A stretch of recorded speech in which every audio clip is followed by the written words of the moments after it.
எரிஞ்சிருச்சு. உடனே போய் அதை அணைப்பதும் அதுக்கான பாதிக்கப்பட்ட மக்களுக்கு உரிய உதவியை செய்வதும், அதுலதான் காயம்பட்டிருந்தா அவங்களுக்கு உரிய மருத்துவத்தை கொடுக்க செய்வதும் அதெல்லாம் யாருடைய பொறுப்பு? அது ஒரு அரசியல் இயக்கம் போய் செய்யும் போது ஆர்வப்பட்டு அந்த தமிழக வெற்றி கழகத்தினுடைய நிர்வாகிகள் பெண் பிள்ளைகள் போய் உதவும் போது அதை தடுத்து அதை விதித்து வயிற்றுல மிதிக்கிற அளவுக்கு அது என்ன பெரிய குற்றம் ஆயிடுச்சா? அது தேச துரோக குற்றமா? முதல்ல இந்த தலைவர்கள் இதுல போய் அரசியல் செய்யறாங்க, இதையெல்லாம் அரசியலாக்குறாங்க, இதையெல்லாம் அரசியலா பேசுறாங்க அப்படின்னு பேசுற தலைவர்கள் எது அரசியல்னு ஒரு பட்டியலை வெளியிட்டீங்கன்னா நாங்க அதை மட்டும் பேசிட்டு போறோம். எதுதான் அரசியல்? லட்சக்கணக்கா நாங்க எங்க கொல்லப்படுவோம் எங்க தாயகத்துல ஈழத்துல, அதை பேசக்கூடாது, அது அரசியல். 840 மீனவன் கொல்லப்பட்டிருக்கான், அது அரசியல். அவன் கைது பண்ணப்படுவான், படகு பறிக்கப்படும், அதை பேசினா அரசியல். 60-70 ஆண்டுகளா குடியிருந்த மக்களை திடீர்னு ஆக்கிரமிப்பு நீ இடிப்பீங்க.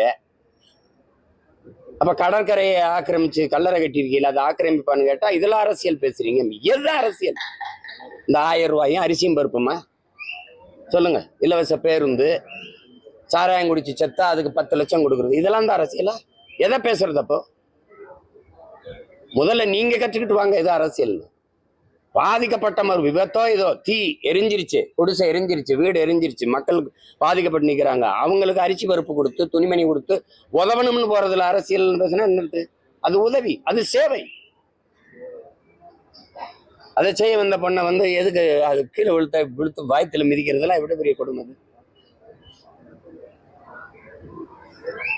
எதா இருந்தாலும் இவங்க இந்த நாட்டுல ஒண்ணு இருக்குது, வாக்குக்கு காசு கொடுத்து வாக்கை பறிக்கிறது, அது அதர்மம் இல்லை, அது தர்மத்துக்கு எதிரானது இல்லை.